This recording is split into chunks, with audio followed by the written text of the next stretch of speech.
Toffee दी, खाने लगा, खिलौना दिया, खेलने लगा।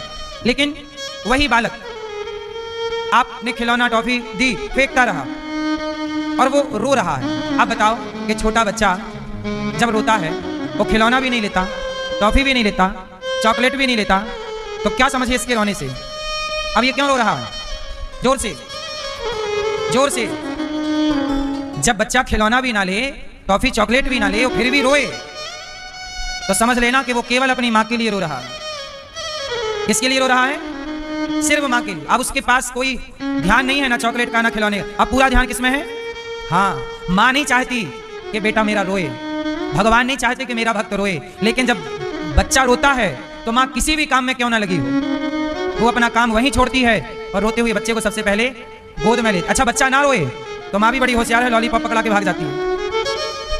यदि ना रोए तो बच्चा, माँ दूर रही आएगी, करती रहेगी काम। ऐसे ही जब भक्त रोता है और कोई संसार के पद प्रतिष्ठा का लॉलीपॉप नहीं चाहता और प्रभु के लिए रोता है, तो भगवान समझ लेते हैं कि अब ये केवल मुझे चाह रहा है। और जब प्रभु, जैसे माँ हजार काम छोड़कर बच्चे के पास आ जाती है, ऐसे भगवान भी अपना सारा काम छोड़कर उस भक्त की ओर बढ़ते हैं जो भक्त केवल प्रभु को चाहता है, भगवान के लिए तड़प रहा है, रो रहा है। कन्हैया को एक रोज रो कर पुकारा, कृपा पात्र किस दिन बनूंगा तुम्हारा। कन्हैया को एक रोज रो कर पुकारा, कृपा पात्र किस दिन बनूंगा तुम्हारा। कन्हैया को एक रोज रो कर पुकारा, कहा उनसे जैसा हूं अब हूं तुम्हारा।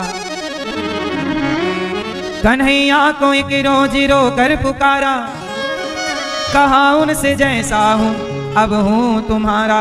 हे प्रभु, माना कि मैं पापी हूं, माना कि मैं अधम हूं, पर हूं भी तो आपका ही। कहाँ छोड़ जाऊं मैं द्वार तुम्हारा। हे प्रभु, अब तुम्हारा द्वार छोड़ के कहाँ जाऊं। वो बोले कि साधन किए तूने क्या है, वो बोले कि साधन, प्रभु बोले कि तुमने क्या पुण्य किया है जो मुझे पाने चले हो। वो बोले कि साधन किए तूने क्या है, मैं बोला कि किसने, मैं बोला कि किसको है साधन सितारा। हे नाथ, हमसे कह रहे हो कि तुमने कौन सा पुण्य किया?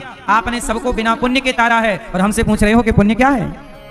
पूतना के पुण्य क्या थे? वो तो जहर पिलाने आई, आपने जहर पिलाने वाली पूतना को तारा, तो हम तो पूतना से ठीक ही हैं।